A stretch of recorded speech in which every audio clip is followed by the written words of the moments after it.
NSUI के अंदर जो मेंबरशिप वाली बात जो आपने कही उसको भी एक बार बताइए। देखिए, इस देश में छात्र संघ का चुनाव बंद है। हम लोग लगातार कोशिश कर रहे हैं कि देश में छात्र संघों का चुनाव हो, क्योंकि जो नौनिहाल हैं, जो अभी जा कर के देश में सरकार को चुनेंगे, उनके अंदर एक लोकतांत्रिक समझ कॉलेज और यूनिवर्सिटी से ही विकसित हो। इसके लिए ही छात्र संघों के चुनाव पूरे देश में होते थे, लेकिन बहुत दुर्भाग्यपूर्ण है कि ये बंद हो गए। हम लोग कोशिश कर रहे हैं कि छात्र संघ का चुनाव हो, लेकिन जब तक छात्र संघ का चुनाव नहीं होता है, एनएसयूआई ने फैसला लिया है कि एनएसयूआई अपने इंटरनल इलेक्शन को रिस्टोर कराएगी।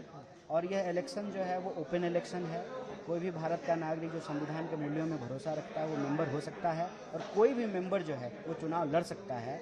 और एनएसयूआई का मेंबर बनने के लिए 15 रुपया सालाना फीस है, पेएबल एट वंस, 3 साल का इसका ड्यूरेशन है। तो 45 रुपया टोटल दे करके कोई भी एनएसयूआई का मेंबर बन सकता है और एनएसयूआई का चुनाव लड़ सकता है। राम मंदिर को लेकर कितनी रस्साकसी चल रही है, 3 बजे आज बैठक भी है, चंपत राय को लेकर फैसला हो सकता है, लेकिन इस बीच बार बार कभी ट्रेजरार की ओर से ये बयान आता है कि काउंटिंग में मेरी कोई उसमें नहीं है, लेकिन मैं जांच चाहता हूँ। दत्ता उद्बोले भी ये कह रहे हैं कि जांच होनी चाहिए इसको लेकर। आलोक कुमार कह रहे हैं कि प्रियंका गांधी, अरविंद केजरीवाल, संजय सिंह सभी के बयान दर्ज होने चाहिए।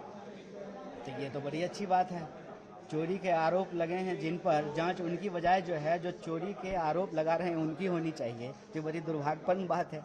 दूसरा, देखिए, अब चोरी उजागर हो गई है तो किसी को टोपी पहनाना है, किसी के ऊपर जो है ना, यह बात मरनी है। हम कहते हैं कि राम मंदिर बनाने का जो क्रेडिट ले रहे हैं, क्या उनसे चंदा चोरी का सवाल नहीं पूछा जाना चाहिए? पॉइंट 1। और पॉइंट 2, चोरी हुआ है और इससे यह बात साबित हो गई है कि बीजेपी और आरएसएस के एक ही राम है, नाथू राम। उसको प्रभु श्री राम से कोई लेना देना नहीं है। बिहार से एक और जुड़ा, प्रशांत किशोर जब चुनाव लड़ेंगे तो क्या कांग्रेस पार्टी उनका समर्थन करेगी या अभी दूरी बना के रहेगी अलायंस को लेकर? तो जब चुनाव वो लड़ेंगे, फिर जो है उसकी प्रक्रिया होगी, तब पता चलेगा ना। अभी कैसे बताएंगे जो बच्चा का नाम क्या होगा? छात्रों के कार्यक्रम में देश भर में राहुल गांधी